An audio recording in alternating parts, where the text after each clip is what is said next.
Merci de choisir Télégalaxie pour vous informer à l'heure du journal édition 62. Bienvenue à tous et à toutes.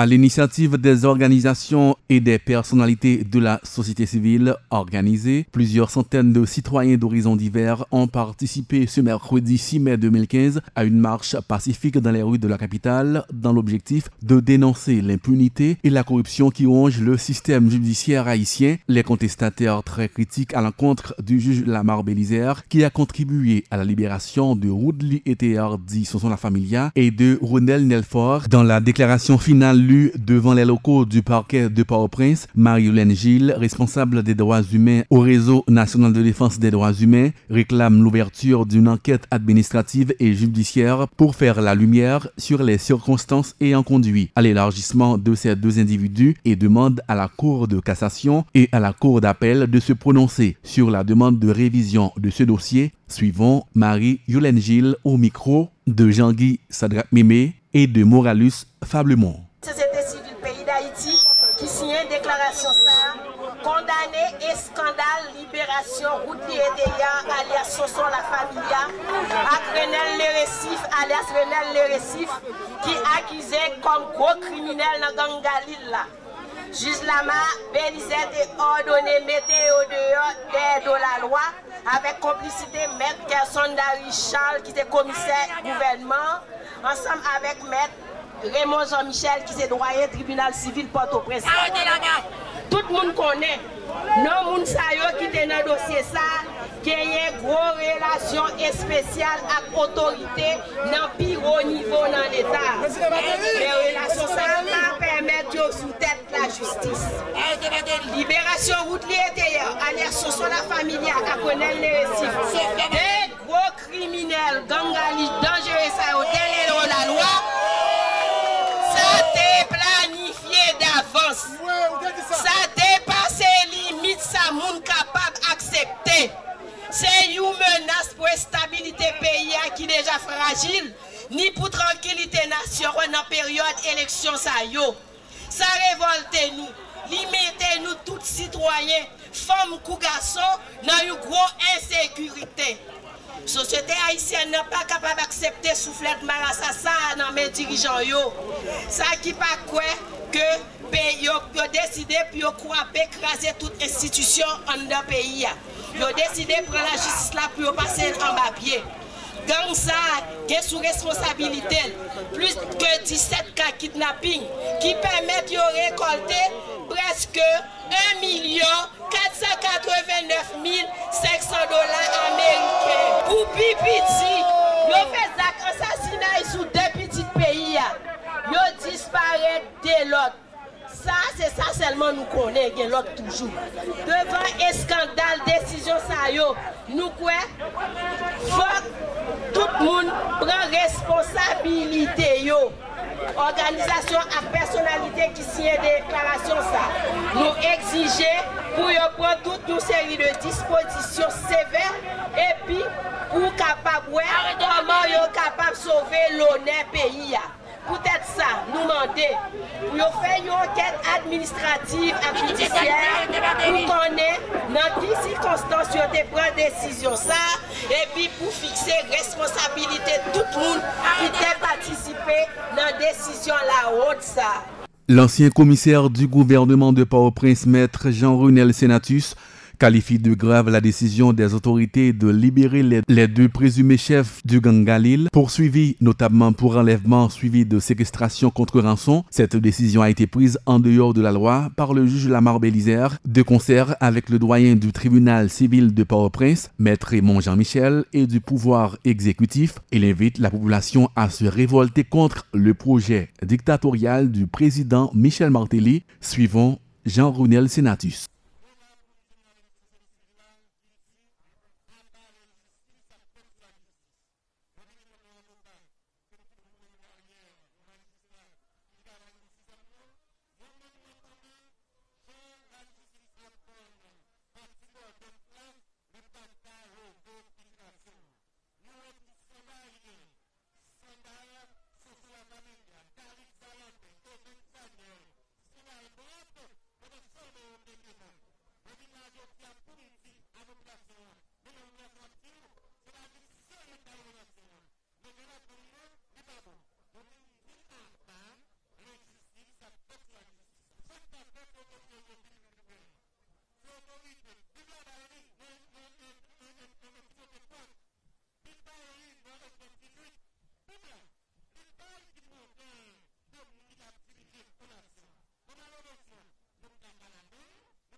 Le responsable de l'église sur le rocher de Tabar, pasteur Gérard Forge, soutient que les relations de proximité qu'entretiennent ces deux présumés kidnappeurs avec le pouvoir ne les placent pas au-dessus de la loi. Il exige la démission du président Michel Martelly comme solution à la crise politique, suivant Gérard Forge.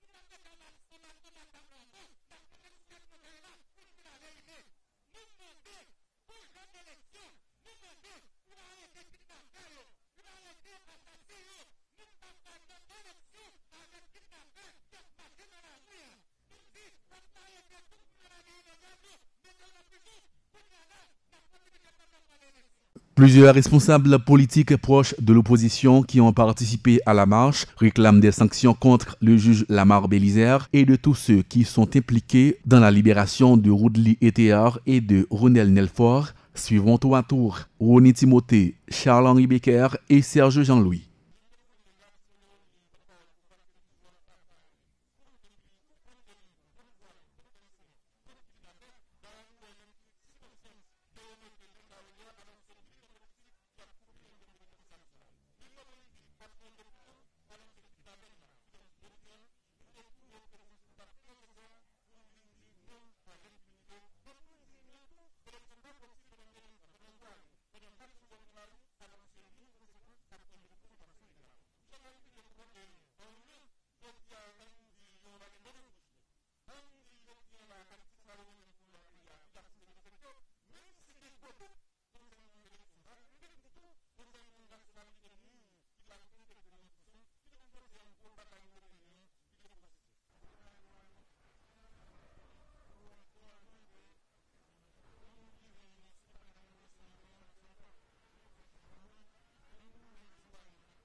Le dossier de contestation des candidats aux prochaines législatives ne cesse de susciter des gorges chaudes au sein des structures organisées de la société haïtienne. Bertoni Jean-Paul, secrétaire général de la plateforme Backup Haïti, qualifie de diversion politique les contestations émises à l'encontre de Sophia Serimi Martelly, candidate au Sénat pour le département de l'Ouest. Le militant politique croit sans l'ombre de doute que la première dame est éligible pour concourir aux prochaines sénatoriales. En ce sens, il appelle au maintien des décisions rendues par le BCED en faveur de l'épouse du président de la République. Suivons Bertoni Jean-Paul au micro de Jean-Alain Macajou.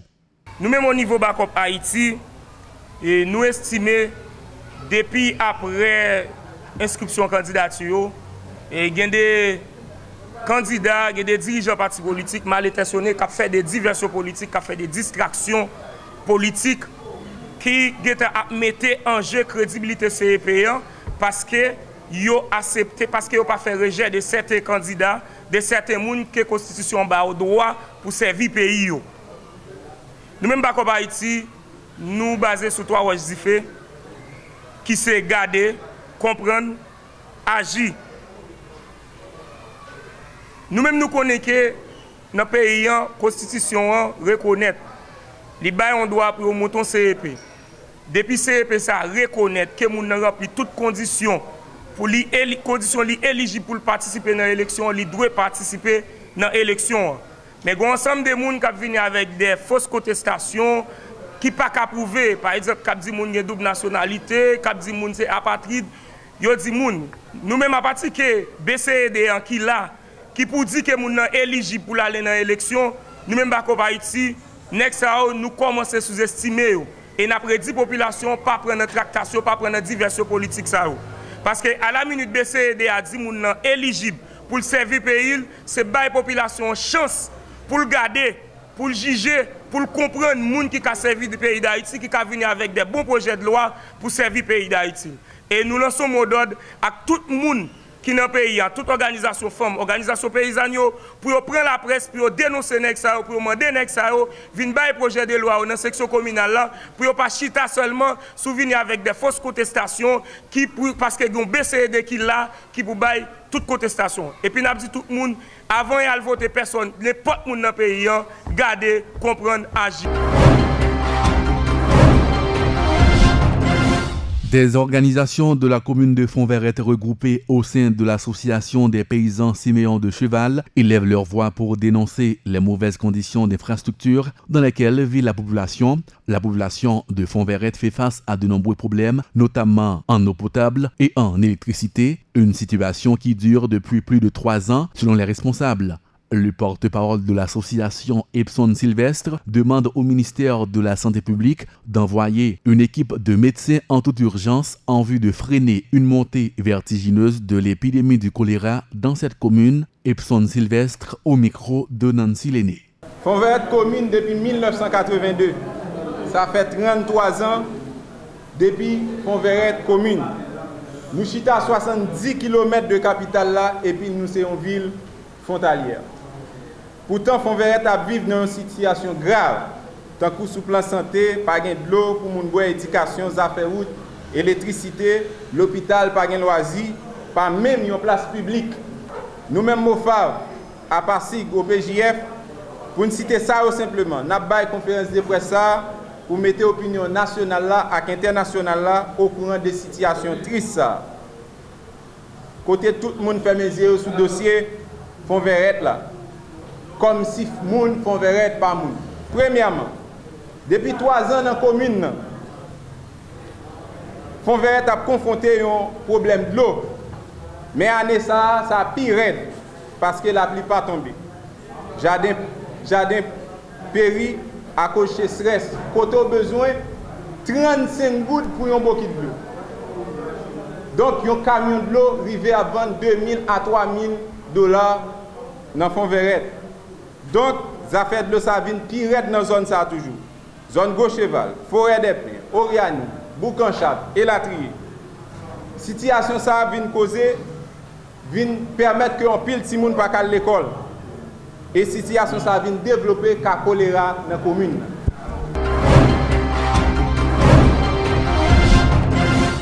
La faculté des sciences, de concert avec l'Association haïtienne pour l'avancement de la science et de la technologie, a organisé une conférence débat autour du rôle que peut jouer la science dans la dynamique du développement durable en Haïti. Plus d'une cinquantaine d'étudiants avaient manifesté de grands intérêts pour cette conférence débat, inscrite d'ailleurs dans la mission de l'UEH. Deux professeurs d'universités du Canada et des États-Unis sont intervenus autour des thématiques et en rapport avec tous les aspects du développement durable. Le vice-recteur à la recherche de l'UEH, Fritz Deshommes, a expliqué comment la science peut aider un pays aussi vaste et complexe comme Haïti dans une dynamique de développement durable, et ce avec la participation de toutes les forces vives de la nation, sans exclusion, suivant Fritz Deshommes. Son conférence Faculté des sciences ensemble avec Association haïtienne pour l'avancement de la science et de la technologie organisée sous thème la science, développement durable avec classe dans la population que souvent oubliée. Alors, conférencier, c'est deux membres Association américaine pour l'avancement de la science, qui c'est la plus grande organisation scientifique dans le monde. Et c'est conférencier principal là, il est Gary McLeish, qui c'est un membre important de l'Association américaine pour l'avancement de la science. Et lui-même, c'est professeur de l'université de Ledman qui est en Caroline du Sud. Et gagne tout Madame Naomi Krogman, qui c'est professeur, lui-même sont sociologue. Et c'est professeur dans l'université Alberta, dans le pays Canada. Alors, ils viennent là dans le cadre d'une relation de partenariat avec l'Association haïtienne pour l'avancement de la science et de la technologie.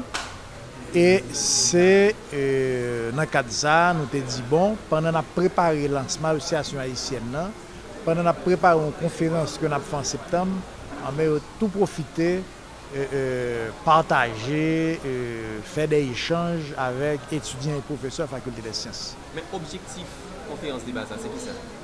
Alors, c'est attirer l'attention nous sur question développement durable. Question qui gêne pour nous aborder la science. Parce que le plus souvent, on n'a pas de la science, on n'a pas de durabilité, nous plus soit des gens savent qu'à parler. Nous plus soit question de point de vue physique. Par exemple, planter pied bois, vous comprenez? Alors, conférence là voulait attirer l'attention sur le fait que développement durable, la science, c'est pas un bagage qui fait seulement pour les gens qui fort, les gens qui savent, ou bien les gens qui ont l'argent. Et c'est pas tout, les appareils d'environnement, c'est pas seulement le fait que faut planter pieds bois, c'est pas seulement le fait que faut les appuis purs, faut nous non contexte côté que gagner le social, gagner des pauvres et expérience lui expliquer c'est que et dans un pays développé et dans un pays sous-développé, une catégorie de monde qui pas l'argent, monde qui manque de liberté, monde qui réfugié, mais tout le monde ça yo, l'on fait et l'on parler de la science, l'on fait des actions en faveur de l'environnement, en faveur du développement durable, Moun sa ont tendance à oublier et l'oublier, ben, elle n'a pas marché. Suivant l'exposé des intervenants, certains étudiants n'ont pas partagé la compréhension de ces experts qui, selon eux, n'ont pas su aborder la thématique du développement durable au regard de la réalité haïtienne. Léger Philoclès Fils est étudiant en génie civil. Il livre ses impressions sur la manière dont on devrait aborder ou adapter les concepts du développement durable. Je suis étudiant dans la faculté des sciences, moi en 3e année. Bon, et moi je suis étudiant en génie civil. Donc, question, même ça m'a soulevé, c'est que j'étais dans la conférence, je m'ai assisté de loin et de près. Et surtout, je m'ai posé des questions dans la conférence. Le problème, c'est que le conférencier nous est venu avec un livre qui est titré Liberté d'avoir faim. Et il a parlé de développement durable, mais je ne suis pas fin trop OK avec Jean ou aborder la conférence. C'est que si on a parlé de un sujet pareil, premièrement, il faut nous canaliser les étudiants nous gagnent à l'étranger. Comment faire un blanc venir, c'est-à-dire un américain venir présenter un sujet pareil, et pourtant chaque étudiant qui a l'occasion de voyager, il a toujours mis dans des conditions pour ne pas retourner dans le pays. Et regardez pour eux, nous avons pont, si nous regardons tout ego nous, la ville là, on de l'eau sale, les lapis tombés.